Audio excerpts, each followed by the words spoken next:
Selamat pagi semuanya. Apa kabar hari ini? Luar biasa karena kita masih diberi kesempatan untuk beribadah kepada Tuhan. Walaupun ibadah pada hari ini masih dilakukan di rumah kita masing-masing, tapi kita yakin dan percaya hadirat Tuhan hadir di tengah-tengah kita.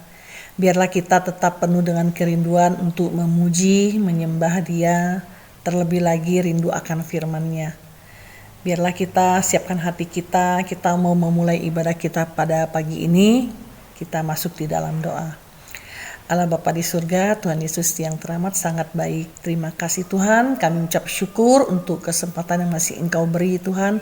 Pada pagi ini kami boleh beribadah kepada Engkau Tuhan, walaupun kami beribadahnya di rumah kami masing-masing, tapi kami yakin dan percaya Tuhan, hadirat Engkau hadir di tengah-tengah kami.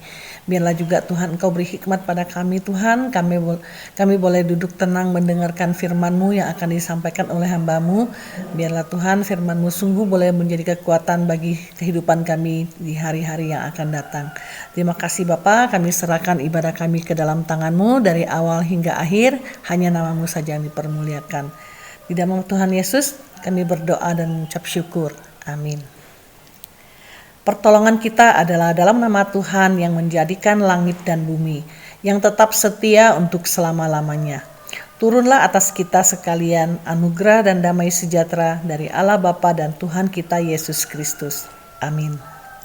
Bersyukur bahwa kita punya Tuhan yang luar biasa, punya Tuhan yang mengasihi kita. Bersyukur kita boleh mengenal Dia sebagai Tuhan dan Juru Selamat kita. Mari kita naikkan pujian, mengenal-Mu.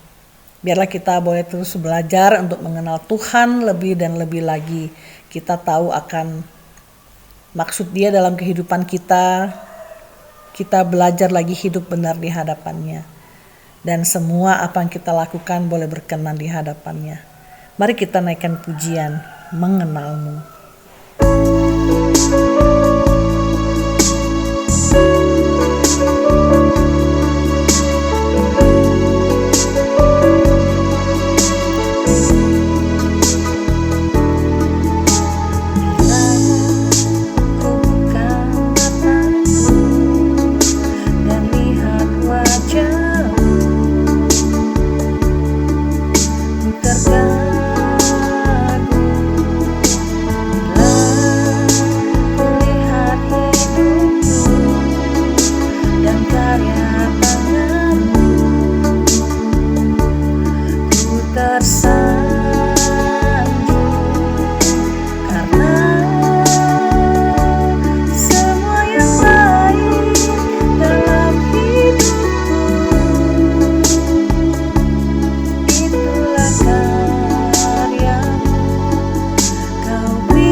oleh karena kejadianku dahsyat dan ajaib.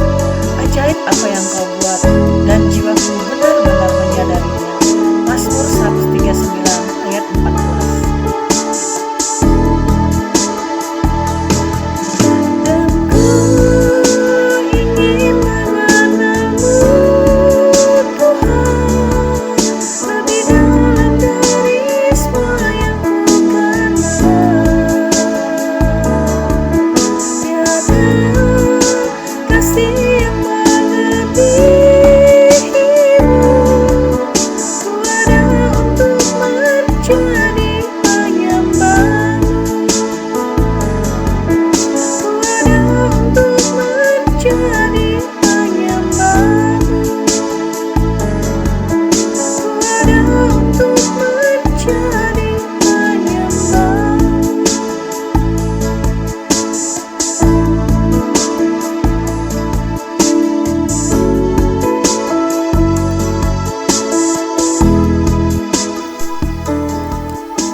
Mari kita buka Alkitab kita. Kita akan membaca firman Tuhan yang pada pagi ini diambil dari kitab Filipi pasal 3 ayat 1a sampai dengan ayat 11.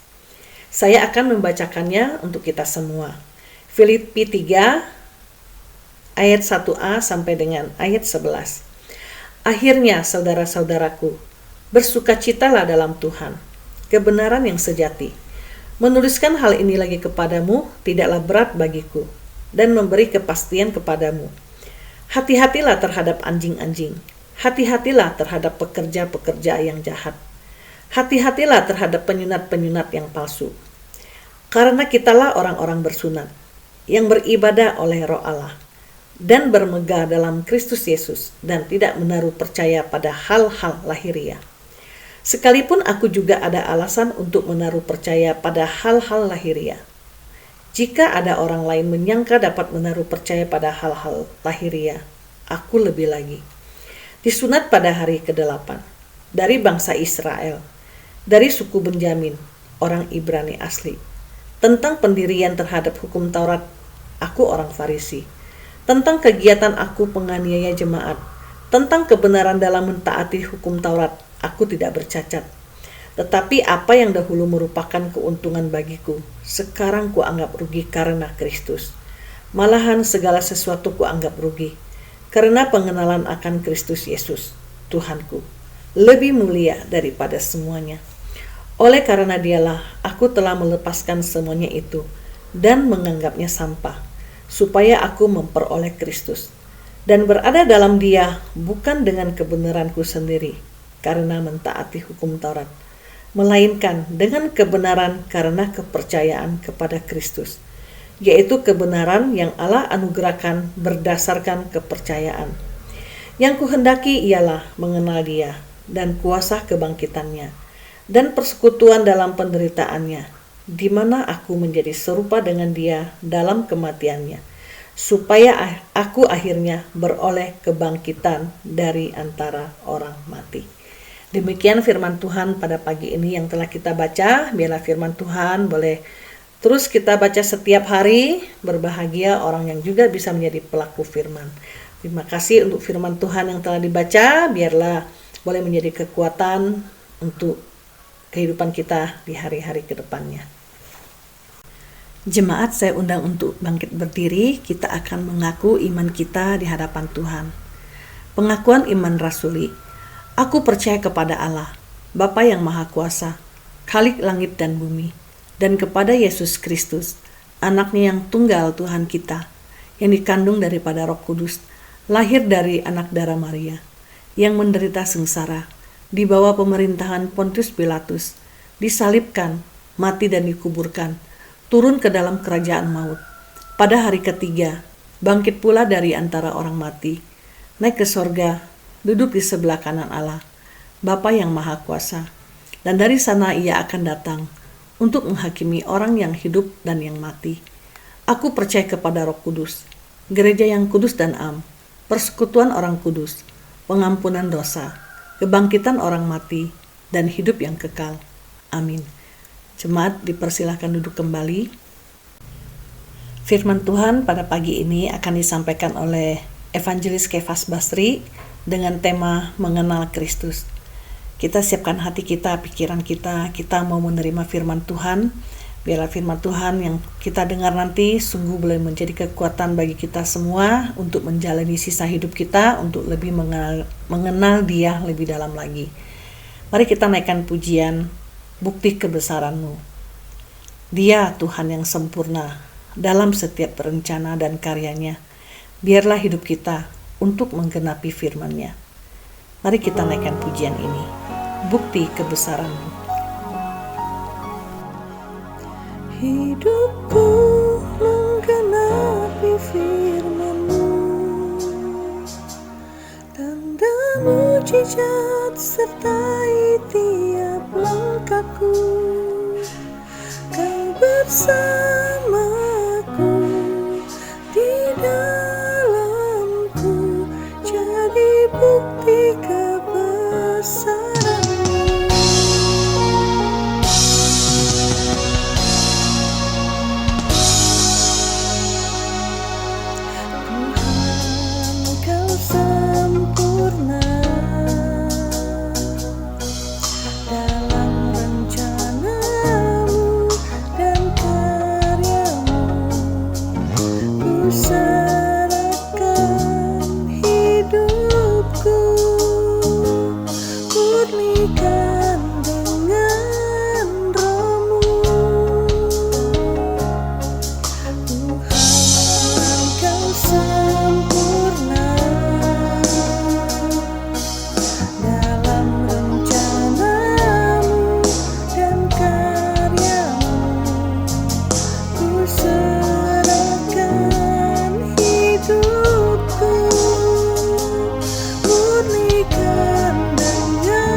Mujizat sertai tiap langkahku.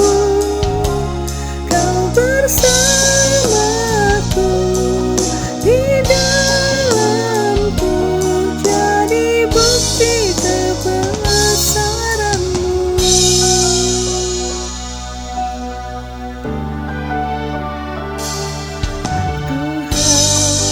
Kau sempurna dalam rencana-Mu dan karya-Mu. Ku serahkan hidupku, murnikan dengan Roh-Mu. Hidupku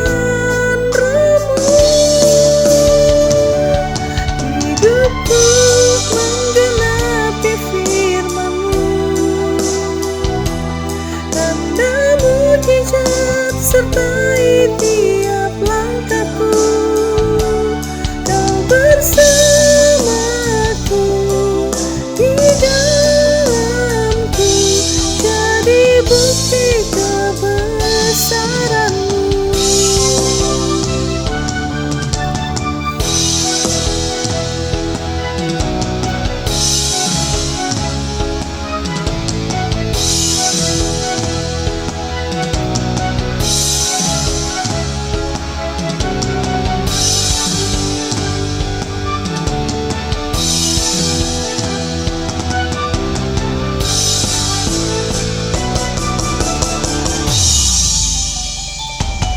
Hidupku menggenapi firman-Mu, tanda mujizat sertai tiap langkahku. Kau bersamaku di dalamku, jadi bukti kebesaran.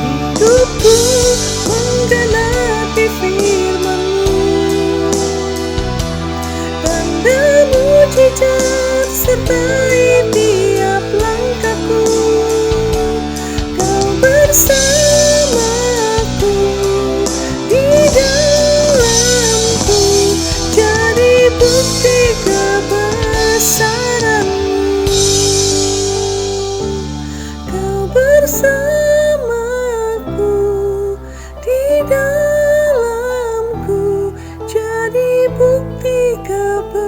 kebesaran-Mu.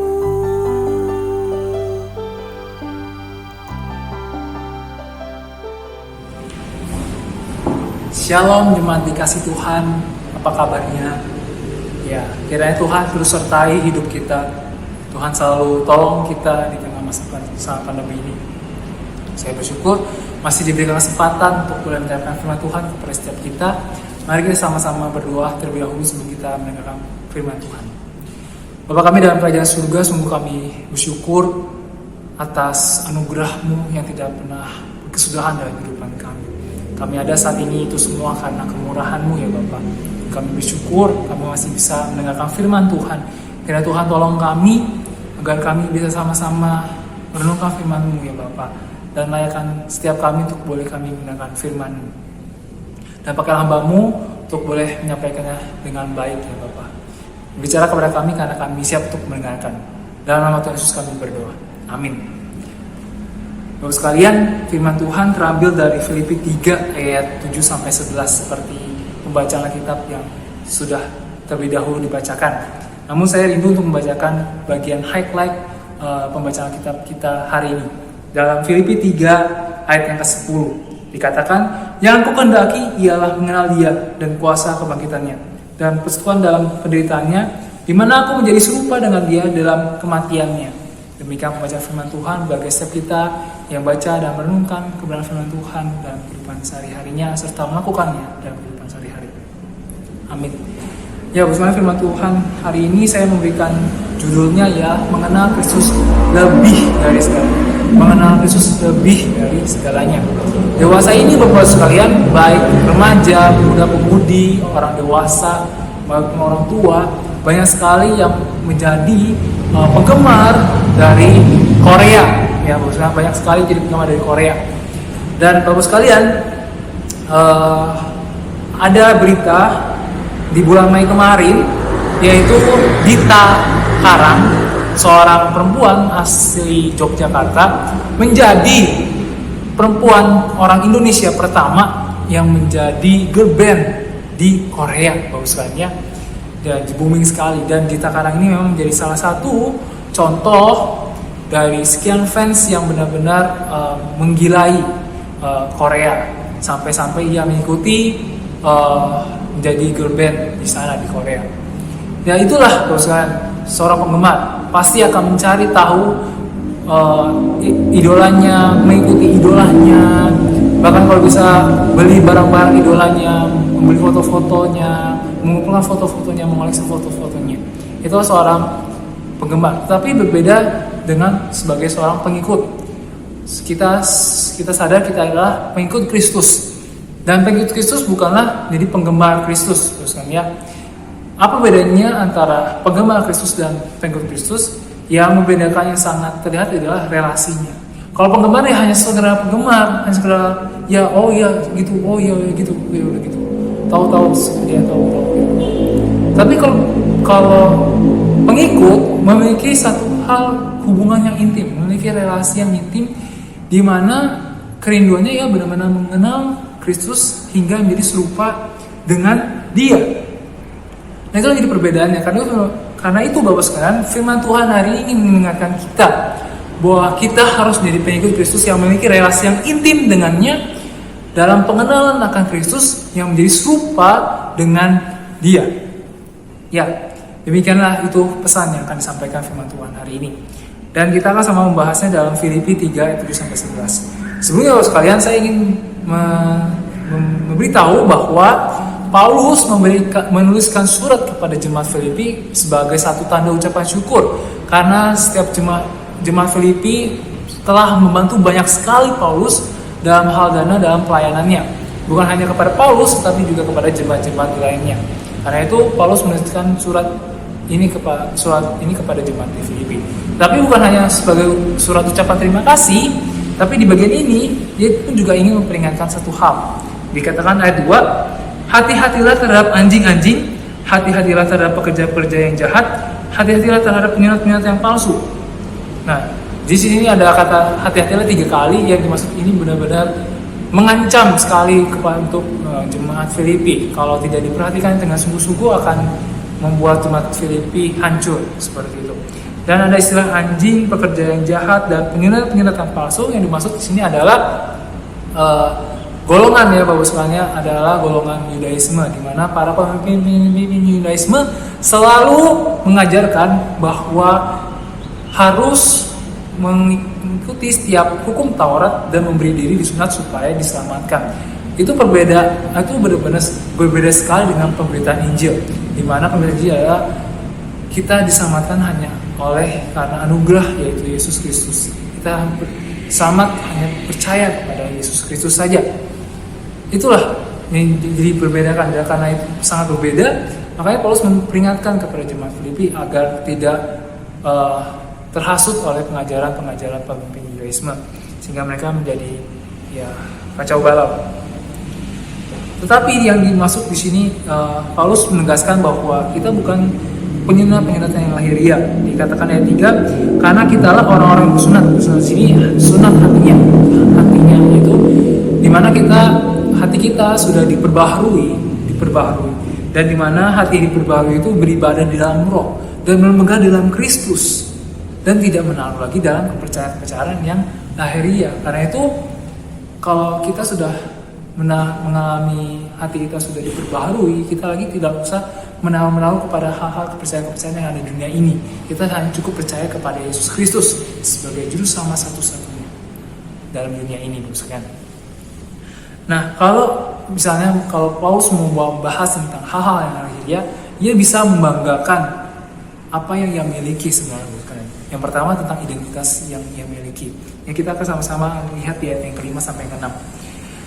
Disunat pada hari ke-8 dari bangsa Israel, dari suku Benyamin, orang Ibrani asli, tentang pendirian terhadap hukum Taurat, aku orang Farisi, tentang kegiatan, aku pengingat jemaat, tentang kebenaran dalam menaati hukum Taurat, aku tidak bercacat.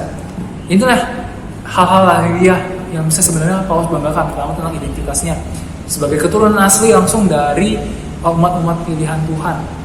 Dan kedua, dia juga seorang Farisi yang sangat tahu semuanya, memiliki pengetahuan yang luar biasa tentang hukum Taurat, dan juga ia seorang yang sangat taat terhadap hukum Taurat. Tidak ada hukum Taurat yang tidak dia laksanakan. Bahkan dia juga menganiaya setiap jemaat Kristus. Itu yang bisa dibanggakan Paulus. Tapi ketika Paulus ditangkap Tuhan, maka semua itu berubah, terus kalian. Dikatakan ayat 7, tetapi apa yang dahulu merupakan keuntungan bagiku, yang keuntungan yang tadi saya sebutkan itu, sekarang ku anggap rugi karena Kristus. Jadi Paulus anggap rugi itu semua, udah karena Kristus. Ketika dia ditangkap oleh Kristus, itu semua apa yang bisa ia banggakan itu menjadi kerugian bagi dia. Dan malahan dikatakan 8, malahan segala sesuatu ku anggap rugi karena pengenakan Kristus Yesus Tuhanku lebih mulia dari semuanya. Oleh karena dialah aku melepaskan semua itu dan mengambil sampah supaya aku memperoleh Kristus. Ya, bahkan bukan hanya sekedar rugi, tapi bahkan dikatakan sini Paulus menganggapnya sampah. Ya, karena memang pengenalan akan Yesus Kristus itu lebih melebihi dari semuanya. Karena apa yang ada di dunia, apa yang ada lahiriah ini hanya sementara, tetapi Kristus kekal. Nilainya kekal, sifat kekal. Karena itu yang lebih mulia, lebih untung ialah mengenal Kristus sebaik-baik mungkin dalam kehidupan ini. Ketika Paulus ditangkap oleh Yesus Kristus, ia memperoleh Kristus. Kristus hidup di dalam Paulus tentunya. Kristus hidup di dalam Paulus. Dan Paulus hidup dalam Kristus, dan Kristus pun hidup di dalam Paulus. Maksudnya seperti itu. Ya, jadi seperti itu. Dan juga Paulus memiliki moto hidup bagi Kristus dan mati adalah keuntungan.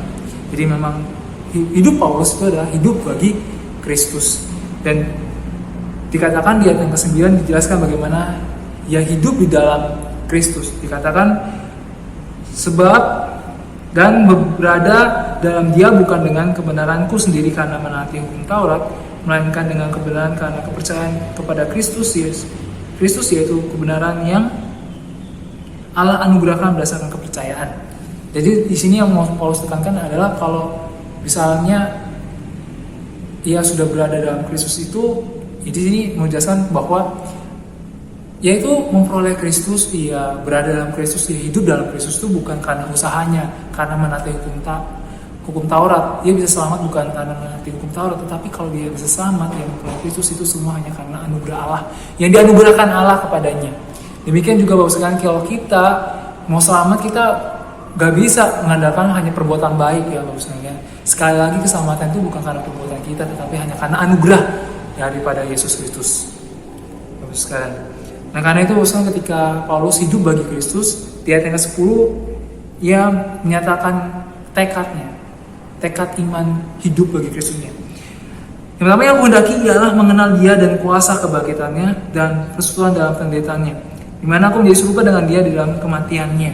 Yang pertama, ketika Paulus hidup bagi Kristus, ia hidup untuk selalu mengenal Kristus.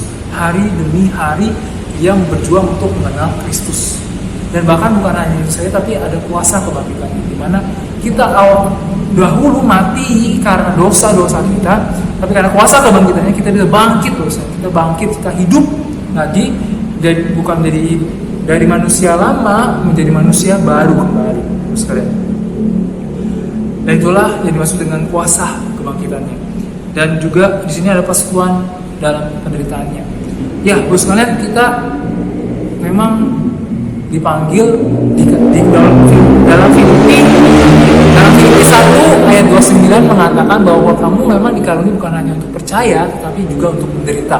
Dan di sini berarti ya memang Bos sekalian, gak ada jaminannya kalau kita sebagai orang Kristen gak menderita, gak ada jaminannya Bos sekalian. Karena memang Kristus sendiri pun menderita. Ya, karena Kristus sendiri menderita, karena itu pasti kita pun juga menderita. Tapi kita menderita nggak sendiri, tapi kita menderita bersama dengan Kristus. Karena itu disebut dengan persekutuan dalam penderitaannya. Seperti itu. Dan bahkan dikatakan supaya aku akhirnya beroleh kebangkitan dari orang mati. Nah, itu akhirnya, dimana ketika hidup Paulus sudah berada dalam Dia, sudah percaya kepada Yesus Kristus sebagai juru selamat satu-satunya, maka nanti ketika ia mati, ia akan dibangkitkan Kristus dan hidup bersama-sama dalam kekekalan. Itu juga kita Bapak sekalian, setiap kita yang percaya pada Yesus Kristus, kita nanti akan, ketika kita mati, kita nanti akan mengalami kebangkitan tubuh dan kita akan bersama-sama kekal bersama-sama dengan Dia, Yesus Kristus. Demikian pembahasan tentang firman Tuhan. Firman Tuhan sebenarnya ingin mengingatkan kita agar kita bisa mengenal Kristus di masa-masa pandemi ini.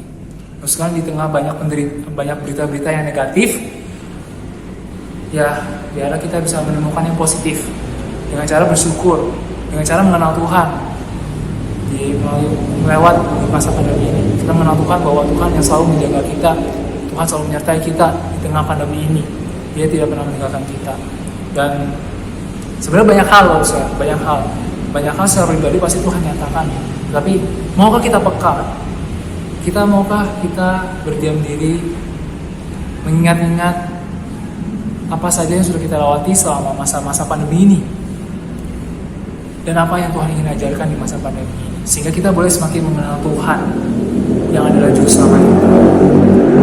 Hari itu Bapak sekalian, mari kita sama-sama berjuang mengenal Kristus di masa-masa pandemi ini. Demikian firman Tuhan. Tuhan Yesus memberkati. Mari kita berdoa. Bapa kami dalam kerajaan surga, kami bersyukur untuk firman Tuhan yang boleh diberitakan, kiranya menjadi penguatan bagi kami lagi. Kiranya Tuhan yang sertai hidup kami di masa-masa pandemi ini ya Bapak. Tuhan tolong kami agar kami bisa mengenal Tuhan di masa-masa pandemi ini. Terima kasih ya Bapak, kami serahkan hidup kami kepadamu. Tuhan jauhkan kami dari virus corona dan Tuhan cukupkan segala kebutuhan kami ya Bapak. Terima kasih Bapak, dalam nama Tuhan Yesus kami berdoa. Amin. Kebaktian minggu selesai. Saya rasa teduh. Tuhan Yesus memberkati. Terima kasih kepada Kefas Basri untuk firman Tuhan yang telah disampaikan. Biar Tuhan terus berkati dalam kesehatan, dalam pekerjaan, terutama dalam pelayanan. Tuhan pakai lebih heran lagi. Tuhan terus tambahkan hikmat. Tuhan berkati dalam segala apapun yang dikerjakan dan jadikan berhasil. Terima kasih, saya mewakili segenap hamba Tuhan, majelis dan juga jemaat GSK yang di Bandung dan juga GSK yang di Batam. Mengucapkan terima kasih atas pelayanan Evangelis Kefas Basri selama melayani di GSK. Kiranya Tuhan memberkati pelayanannya. Sebelum kita mengakhiri ibadah pada pagi ini, mari kita naikkan pujian, doksologi, dan doa berkat oleh Ibu Pendeta Lim Rifang.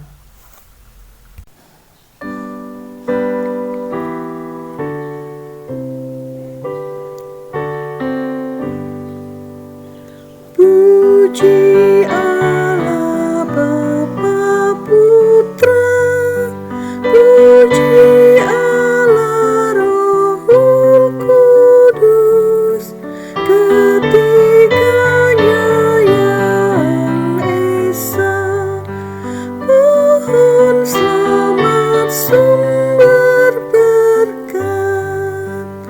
Amin.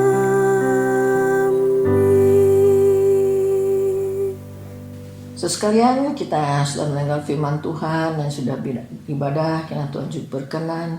Dan sebentar juga kita akan menyelesaikan ibadah ini. Ya, Tuhan sendiri akan memberkati setiap kita dimanapun kita berada, dan terimalah berkat Tuhan. Kiranya kasih karunia, anugerah Allah Bapa, pimpinan kasih Yesus Kristus yang begitu panjang lebar, yang begitu sabar, dan penyertaan Roh Kudus, persekutuan Roh Kudus menyertai setiap saudara sekalian dimanapun berada, dari sekarang sampai selama-lamanya. Amin. Ibadah pada pagi ini telah selesai. Jangan lupa kita semua harus tetap jaga kesehatan, rajin mencuci tangan, jangan lupa untuk memakai masker kemanapun kita pergi, dan senantiasa berdoa pandemik ini cepat berlalu. Tetap semangat, karena semangat yang patah mengeringkan tulang. Saat teduh, sampai bertemu minggu depan. Tuhan Yesus memberkati. Selamat hari Minggu semuanya.